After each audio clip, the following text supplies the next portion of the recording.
여러분, 원달러 환율이 폭등한다. 이제 곧 1,500원이 되겠다. 그 단서는 여기에 있습니다. NDF 시장에서 원달러 환율이 1,418원으로 마감이 됐습니다. 이 NDF 시장이라는 것은 쉽게 말하면 역외 선물한 거래를 말합니다. 선물 시장을 말하는 거예요. 이게 일반적으로 뉴욕에서 열리는데요. 이 시장에서 원달러 환율이 1,418원에 거래가 되고 있습니다. 야, 이건 진짜 어마어마하죠.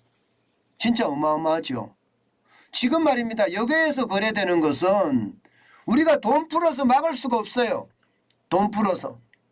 역외는 역외대로 돌아가는 겁니다. 여러분 보세요. 지금 우리 시장은요, 여러분도 알다시피 계속 외환 보유액을 풀으니까 이게 0 밑에서 하락선에서 이렇게 움직이다가 올라가면 풀고 그래서 떨어지고 올라가면 풀고 그래서 떨어지거든요. 그런데 NDF 시장, 미국 선물한 시장에서는 그렇지 못하죠. 지금 시장의 어떤 분위기대로 가는데 그야말로 고공행진입니다. 고공행진. 굉장히 빠른 속도로 가고 있습니다. 빠른 속도로. 1,418원이면 지금까지 여러분 환율 중에서는 거의 최고죠. 여러분도 알다시피 지난 9월 22일에 1,409.7원이 최고치였습니다. 그런데 지금 1,418원이면 9원이나 더 올라갔잖아요. 그때보다. 그죠? 그때보다. 이렇게 되면 여러분 글로벌 외환위기 때하고 지금 맞먹습니다. 2009년 3월 20일에 1,412.5가 기록한 적이 있거든요. 이제 이것도 넘어섰어요. 이대로라면 1,570.3원이라는 글로벌 금융위기 때 가장 높은 숫자도 저는 멀지 않았다고 봅니다. 멀지 않았다고 봐요. 그만큼 말입니다. 환율에 있어서만 지금 현재 경제는 금융위기급이다. 이렇게 이해할 수가 있을 정도니까요. 게다가 말입니다. 원달러 환율을 둘러싼 지금 호재들이 없습니다. 악재만 수두룩합니다. 악재만. 당장 가장 큰 악재라고 이야기하는 게 무역수지 적자잖아요. 무역수지는 9월 20일까지 290억 달러를 넘어섰습니다. 심각한 상황이죠. 무역이 흑자가 나서 달러를 계속 끌어들여야 되는데 이마저도 쉽지 않다는 거예요. 심지어 8월에는요. 경상수지마저도 적자가 될 가능성 굉장히 크다고 이야기합니다. 그만큼 말입니다. 달러의 공급이 줄어든다는 거. 여기에 두 번째 강한 게 미국의 긴축이잖아요. 금리 인상을 계속해서 하는 거와 양적 긴축을 앞당기는 거. 이것도 지금 장난 아니죠. 이게 두 번째라면 세 번째는요. 러시아 우크라이나 전쟁이 더 확전이 될 가능성이 굉장히 커지고 있습니다. 이렇게 되면 여러분 유로화는 약세가 더 심각할 거예요. 그러면 달러의 강세는 어떻게 될까요? 달러의 강세는 아마 더 크지 않겠느냐 이런 예측합니다. 그러니까 그만큼 위험하다는 거예요. 그러니 각국들은요. 이게 워낙 심각하다고 느끼니까 금리 인상을 앞다투어서 하고 있습니다. 금리 인상을. 그러면 각국에서 금리 인상을 앞다투어서 하게 되면 어떻게 될까요? 각국의 소비는 더 무너질 거예요. 아마. 그죠? 소비는 더 무너질 겁니다. 그렇게 되면 여러분 우리가 설 자리가 얼마나 될까 그런 생각을 저는 해봅니다. 진짜 어려워진다. 그런 생각 말입니다. 그러면 무역수지가 계속해서 어려워진다는 이야기가 되는 거잖아요. 침체가 계속되니까. 그러니까 이게 뭔가 모멘텀이 없습니다. 환율이 안정세로 접어들 수 있는 모멘텀이 없다는 거예요. 심지어는 여러분 앞서 제가 말씀을 드린 것처럼 이게 미국이 금리를 올리니까 21일 날 올렸죠. 그죠? 21일 날 기준금리를 올리니까 하루가 딱 지난 다음에 13개국이 동시에 금리를 올렸어요. 동시에 금리를 올렸습니다. 스위스는 자이언트 스텝했습니다. 0.75% 올렸고요. 스위스는 마이너스 금리였거든요. 대만도 0.125% 올렸죠. 영국은 빅스텝, 노르웨이도 빅스텝, 홍콩은 자이언트 스텝입니다. 필리핀은 빅스텝, 인도네시아도 빅스텝, 남아공은 자이언트 스텝입니다. 0.75%를 올려서 6.25가 됐어요. 이렇게 되면 여러분 시장에 대한 위험성은 저는 더 커진다고 봅니다. 우리 입장에서는 우리도 이제 금리를 올려야 되거든요. 그런데 금리를 올리는데 문제는 금리를 올려서 통화량을 줄여갈 것이냐. 글쎄요. 글쎄요. 쉽지 않아 보입니다. 금리를 올려서. 저는 통화량을 줄여가지는 못하고 계속 돈은 풀고 있단 말입니다.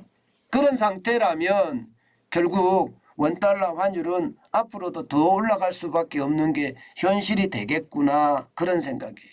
게다가 여러분 가장 심각하게 제가 느끼는 거 반도체 수출이 줄어듭니다. 반도체 수출. 반도체는요 우리 수출의 20% 차지합니다. 거의 20% 차지합니다. 뭐 정확히 말하면 뭐 16%에서 20% 왔다 갔다 한다고 이야기하는 게 정답일까요? 그러면 삼성 전체가 차지하는 한 20% 된다고 봅니다. 가장 중요한 것은 여기 반도체 수출인데 반도체 수출이 꼬꾸라지면요 우리 경제도 꼬꾸라졌었습니다. 저는 그게 위험하게 느껴지는 거예요. 그게. 저는 그래서 지금 그 어느 때보다 한국은행의 어떤 생각 진짜 저는 분명해야 된다고 생각을 합니다. 진짜 분명해야 된다고 생각을 해요. 다른 나라들이 지금 다 올렸거든요. 지금처럼 계속 가면 무역 적자는 굉장히 심화되고 저는 결국 말입니다. 외국인들이 떠날 가능성 크다고 봅니다. 지금 여러분들은 어떻게 생각하시는지 모르겠습니다. 10월 14일 날 우리는 금융통화위원회가 열립니다. 그때까지 기다려야 될까요? 그러면 그때까지 기다릴 때까지 외국인들이 괜찮을까요? 저는 이게 흐름을 잘못하면 외국인들도 쑥 빠져나간다고 생각을 하거든요. 그런 차원으로 본다면 다른 나라들처럼 우리도 빠르게 금리를 올려야 되는 것 아닌가. 그러면 비상금융통화위원회라도 개최해서 지금 우리 금리를 올려야 되는 것은 아닐까. 저는 그런 생각도 해봅니다. 그런 생각도 해봅니다. 아마 비상금융통화위원회를 개최하라 이 말은 아마 제가 지금 처음 할 것 같은데요. 그만큼 말입니다. 외국인들이 빠져나가는 속도가 빨라요. 지금 만약에 오늘 우리 시장도 만약에 열린다면 미국 시장이 저렇게 빠졌을 때 우리도 굉장히 빠질 거예요.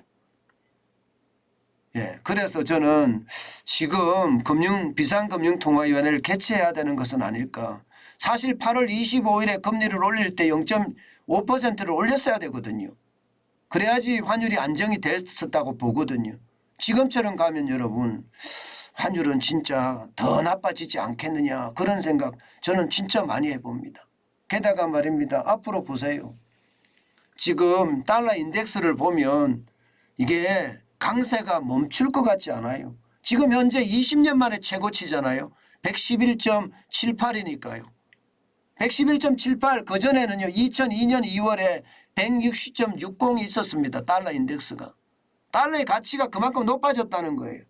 이때 달러의 가치가 그만큼 높아졌다는 것은 6개 통화 대비거든. 6개 통화. 6개 통화가 어딘가 하면요. 유로화, 엔화, 파운드화, 캐나다 달러, 스웨덴의 크로나, 그다음에 스위스의 프랑입니다. 6개입니다. 그중에 가장 비중을 많이 차지하는 게 유로예요.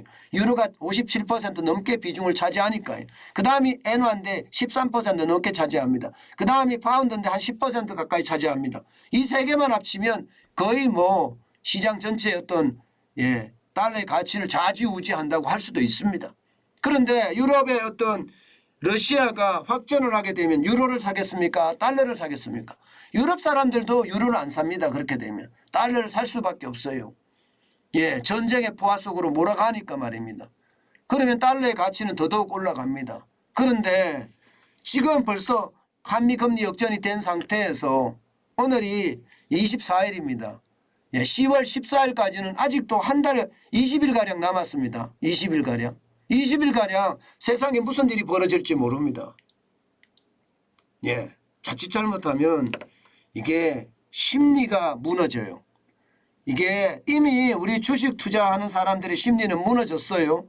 근데 문제는 외국인들이나 심지어 외국의 신용평가 기관들, 외국의 거대 자본들의 어떤 한국에 대한 신뢰가 무너지면 저는 이게 더 위험하다고 생각합니다.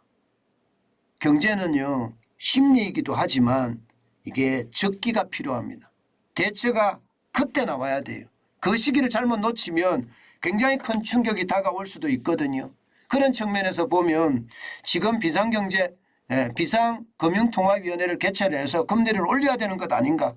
저는 그런 생각 지금 많이 하고 있습니다. 그만큼 위험의 강도가 굉장히 크다는 거예요. 굉장히 크다는 거예요. 일단 저는 지금 그렇게 생각을 합니다. 시장에 대한 위험성이 굉장히 커지고 있고 그에 대한 대응책 반드시 필요하다. 그렇지 않으면 환율이 1,500원을 가는 것도 뭐 어렵지 않게 오지 않겠느냐.